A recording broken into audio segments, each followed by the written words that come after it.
So ఈరోజు నేను మీకు ఒక రెండు ప్రాణాయామమ్స్ గురించి చెప్తాను. అవి ఏంటంటే శీతలి అండ్ సిత్కారి ప్రాణాయామం. సో ఈ రెండు ప్రాణాయామం చేయడం వల్ల మన బాడీలో ఓవర్ హీట్ ఇష్యూస్ ఉంటే అవి రివర్స్ అవుతాయి అనమాట. సో ఫస్ట్ ఆఫ్ ఆల్ శీతలి ప్రాణాయామం ఎలా చేయాలో చెప్తాను. సో ఫస్ట్ ఆఫ్ ఆల్ స్ట్రైట్గా కూర్చొని హ్యాండ్స్ ఇలా కానీ ఏదైనా ముద్రలో కూర్చోవచ్చు. తర్వాత మీ స్పైన్ స్ట్రైట్గా పెట్టి నాలుకలోంచి శ్వాస అనేది తీసుకోవాలి. లైక్ నాలుక ఇలా పెట్టి దాంట్లోంచి శ్వాస తీసుకుంటూ అండ్ బ్రీత్ అనేది నోస్లోంచి వదలాలన్నమాట. సో ఫస్ట్ నేను చేసి చూపిస్తాను.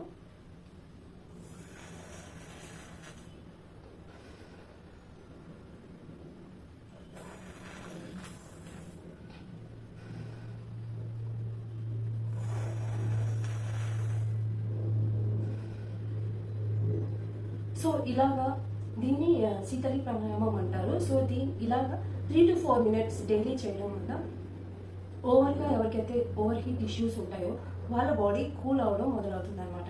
అండ్ ఈ ప్రాణాయామం 10 to 15 days మాత్రమే చేయాలి. ఎక్సెస్గా చేసిన బాడీ మళ్ళీ కోల్డ్ అనేది స్టార్ట్ అయ్యే ఛాన్స్ ఉంటుంది అనమాట. సో ఇప్పుడు నేను శీత్కారి ప్రాణాయామం ఎలా చేయాలో చెప్తాను. సో శీత్కారి ప్రాణాయామం అంటే ఫస్ట్ ఆఫ్ ఆల్ మన టీత్ మధ్యలోంచి మనం బ్రీత్ అనేది తీసుకోవాలి. సో అండ్ నోస్లోంచి బ్రీత్ అనేది వదలాలన్నమాట. సో నేను చేసి చూపిస్తాను. సో ఫస్ట్ టీత్ ఇలా పెట్టి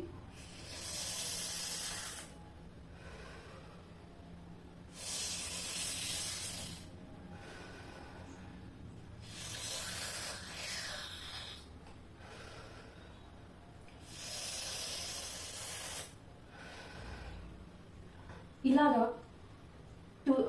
3 to 4 minutes ఇలా చేయాలన్నమాట. సో ఇది కూడా బాడీని కూల్ చేస్తుంది.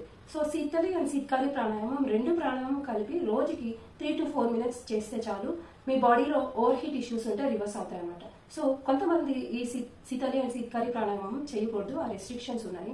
అవి ఏంటంటే ఎవరికైతే లో బీపీ ఉన్నదో అలాంటి వాళ్ళు ఈ శీతలి అండ్ సిత్కారి ప్రాణాయామం చేయకూడదు. అండ్ ఎవరికైతే కాన్స్టిపేషన్ ఇష్యూస్ ఉంటాయో లైక్ సివియర్ కాన్స్టిపేషన్ ఇష్యూస్ ఉన్న వాళ్ళు ఇది చేయకూడదు. అండ్ ఎక్కడైతే పొల్యూషన్ ఎక్కువ ఉంటుందో అలాంటి ప్లేసెస్లో ఇవి చేయకూడదు అనమాట. ఎందుకంటే మనం నోట్లోంచి తీసుకుంటాం కాబట్టి శ్వాస పొల్యూషన్ అనేది మన బాడీలోకి వెళ్ళే అవకాశం ఉంటుంది. కాబట్టి పొల్యూషన్ ఎక్కువ ఉన్న చోట మనం ఈ శీతలి సిత్కారి ప్రాణాయామం చేయకూడదు. నెక్స్ట్ ఏంటంటే ఎవరికైతే ఆస్తమా, బ్రోంకైటిస్ ఇలాంటి ఇష్యూస్ ఉంటాయో అండ్ సివియర్ రెస్పిరేటరీ ఇష్యూస్ ఉన్న వాళ్ళు కూడా ఈ శీతలి సిత్కారి ప్రాణాయామం చేయకూడదు అనమాట.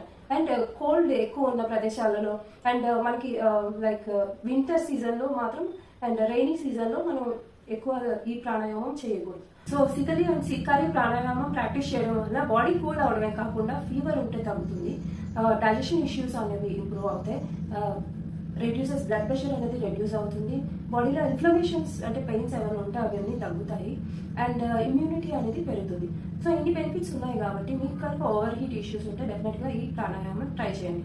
బట్ ఏ ప్రాణాయామం అయినా సరే ఎంటీ స్టమక్లోనే చేయాలి. కడుపు ఖాళీగా ఉన్నప్పుడు మనం ప్రాణాయామం ప్రాక్టీస్ చేస్తే డెఫినెట్గా మంచి రిజల్ట్ అనేది ఉంటుంది.